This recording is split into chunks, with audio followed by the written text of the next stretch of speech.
What is going on, guys? BusterBarnes here, and it is finally the time for my Chelsea preview of the 2020 to 2021 first game of the season away at the Amex against Graham Potter's Brighton. Frank Lampard's second season getting underway, and I'm going to be previewing it. I'm going to be predicting the team 11. I'm going to be predicting the score as well. Also talking a little bit things in Chelsea's general team news and Brighton as well. So yeah, if you guys enjoy this preview, please be sure to leave a like and subscribe to my channel for all things football, all things Chelsea, other footballing content as well, including FIFA 21 and FPL. And leave a comment below on what you think the score for Chelsea's trip to Brighton is going to be. So yeah, just starting off with a small note on Brighton. Obviously done a little bit of business over the summer, bringing in Veltman, a new defensive recruit, as well as securing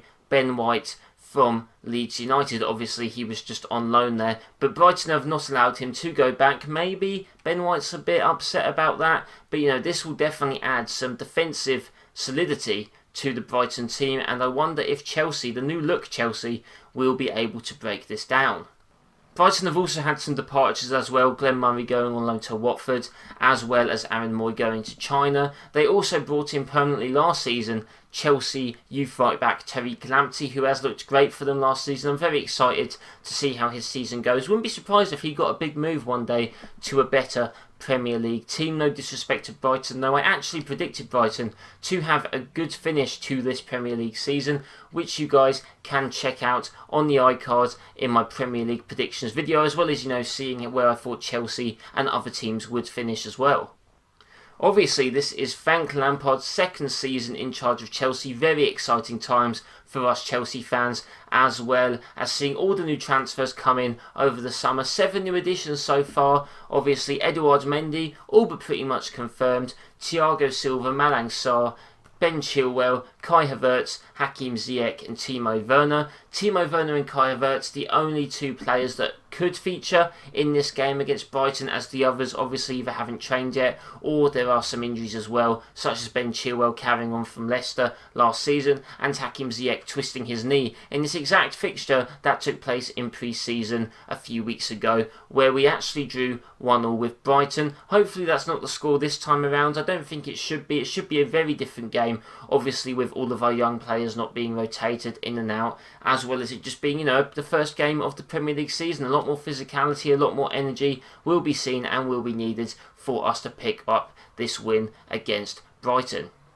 So let's get on to the Chelsea team and who I predict to be starting our very first game of the season. This is sort of a mix. It's sort of a team I predict, but also kind of a few preferences in there as well for the team that I want. So don't take this as 100% the team I 100% believe will start this game, but it's also the team that if I were manager, I would want to see start against Brighton. Obviously in goal we are going to have to start with Kepa Arrizabalaga. Maybe unfortunately to some Chelsea fans, obviously we would have liked to have seen a new goalkeeper addition come in before the start of this Premier League season, so we wouldn't have to see Kepa in goal again. Maybe this is going to be the game and maybe the season where Kepa rectifies his terrible goalkeeper performances last season, but can you see him improving that much?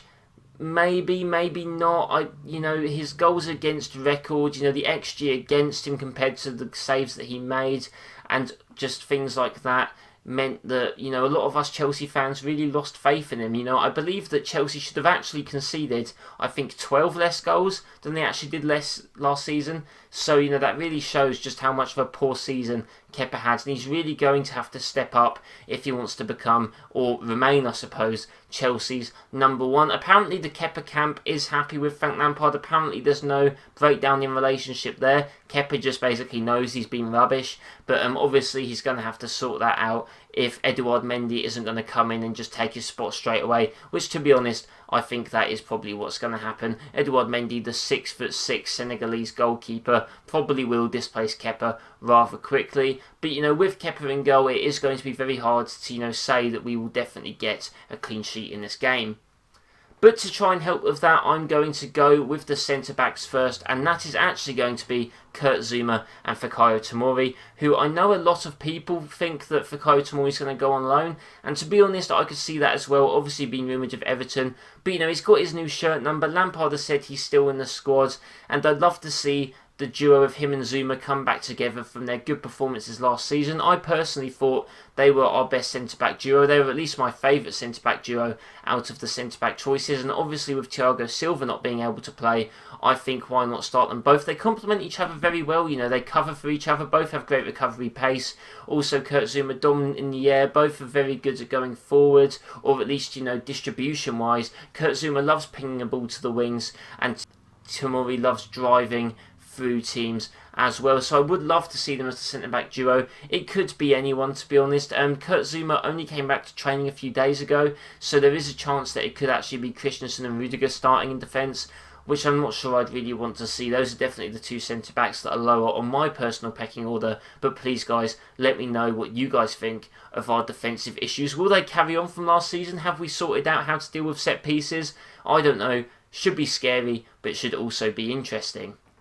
At fullbacks, I've gone with young boy Reece James at right back, as well as Cesar Azpilicueta captaining the team at left back. I do not want to see Marcos Alonso starting the first game of our season. I would not be very comfortable with that, especially if it's a 4 at the back. Azpilicueta obviously had a little bit of injury concern coming out of the Arsenal game, but it does appear that he's fit in training with the squad. Reece James a bit of concern as well coming out of the England under-21 games where he had to leave early because of a little injury, but apparently that is just minor and he is okay. I would love to see Reece James really flourish this season, get a few more assists, bag a few more goals maybe as well, and I think with some of the more attacking threat we've added to the team, there is no reason why his assist tally cannot increase, and maybe hopefully his fitness as well. And going into midfield, before I list off the names, I just want to say that obviously Mateo Kovacic is unable to play this game through suspension from the game against Arsenal in the FA Cup final, so no one come at me saying why isn't Kovacic starting, because that is one of the reasons. Probably wouldn't start him anyway, but let's not try and start any arguments here. I've obviously gone with N'Golo Kante in that deep role, Mason Mount and Ruben Loftus-Cheek. Maybe surprising to some people. Wait a minute, where is Kai Havertz? Well, Kai Havertz could definitely start, and to be honest, I wouldn't be against him starting either. However, I believe because he's just signed, and because Lampard may want to ease him into the Premier League style a little bit, we could either see him play at maybe wing or come off the bench. I think his versatility means that he might come off the bench. There is a chance that he starts over Mason Mount. I think Mount didn't really train with the team, obviously went straight into England international, so there is a chance that he doesn't start the game either. But obviously I've sort of used a bit of my mind here and just thought, well, Lampard loves Mount, so Mount will probably start. Loftus-Cheek been training with the team throughout all the pre-season as well. Lampard said last season that he believes this will be the season where Loftus-Cheek really kicks on and shows us just how good he is, so I don't see why he wouldn't start this game. Kante obviously in the deep holding role, him, Zouma and Tomori could be very solid, and hopefully we've seen the last of Kante's, very long and continuous injury troubles. Not too sure, but fingers crossed. Now going on to the two wingers, this was quite hard to predict until I saw that apparently Christian Pulisic is 100% fit to play this game. I'm not 100% sure that is definitely true, but if that is true, there's no reason why he can't be starting. He was our best player since the restart last season, scoring goals, winning penalties, getting assists, and there is no reason why he shouldn't be playing this game if he is 100% fit. I've got Hudson-Odoi on the right as well. Probably set out to, prove a point this season. A lot of people saying, oh, Ziyech, Pulisic are two main wingers. There is no reason why Callum Hudson-Odoi cannot have a big part to play for Chelsea this season. I think he'll have a good season. Obviously, he'll be starting this game because I don't think Kai Havertz will start, and also I think Hakim Ziyech is obviously injured as well. Havertz could start, and to be fair, if Havertz does come into the team or into the squad through a substitution, I wouldn't be surprised to see him maybe come onto the wing to start with, just to, maybe not put as much pressure on him in his first Premier League game. But I think with, Pulisic and Hudson-Odoi on the wings, Loftus-Cheek and Mount and Reece James, that is some great creativity, and that is very exciting for us Chelsea fans to be able to see. And who are they going to be supplying? Well, it is, up front, the German Timo Werner. Now, obviously, Werner has had a pretty good pre-season, scored for Germany, scored for Chelsea in this fixture in pre-season as well. And yeah, Abraham hasn't really trained with the team. He, went off to internationals. Giroud, I don't think is going to have much of a part to play in this team throughout the season. I wouldn't be surprised if he left in January. Some people saying that they think Giroud is above Abraham in the pecking order. I just don't see that at all. I think Giroud is, 32 or 33 or however old he is.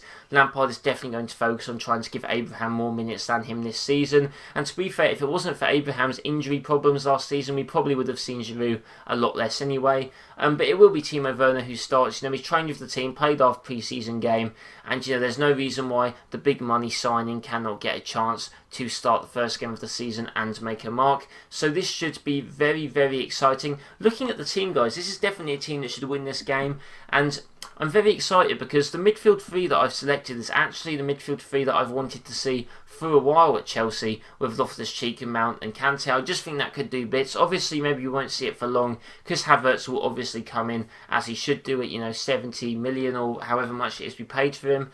So, but that should be a very interesting and exciting midfield to see during this match. Brighton, obviously no slouches. I think that will give us a good game.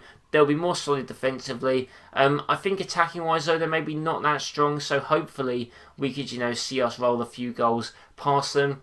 But because Kepa is in goal, I'm going to give you guys my prediction of a 3-1 win. I don't think we'll get a clean sheet, unfortunately. I'd love to see it, though.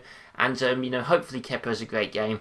But I do think it will be 3-1. I'll go with the goal scorer for them being, I don't know, Trossard maybe. He looked alright coming to the latter end of last season. And I think for us, I'll go with a brace from Timo Werner, maybe including a penalty that Pulisic wins. And I'll also go for a goal from Callum Hudson-Odoi as well. Why not? But yeah, that is my prediction for the Chelsea game against Brighton. I hope you guys did enjoy this preview. I'm going to be doing more previews like this for every single Chelsea game this season, as well as match reviews after each game takes place. The first one obviously beginning after our game against Brighton, and probably will be uploaded on Tuesday as the kickoff is quite late on a Monday evening. So yeah, bear with me there, guys. You will see the review of that game on Tuesday. But yeah, like I said at the start, if you guys do enjoy this video, please be sure to leave a like and subscribe for more footballing content. I have Chelsea content, footballing content, ranking videos, FPL videos as well. Obviously an FPL Game Week 1 review or recap will be coming out as well earlier next week, and also FIFA 21 will be coming soon to the channel as well. So hope you guys enjoyed. Thank you all for watching, and I will see you next time.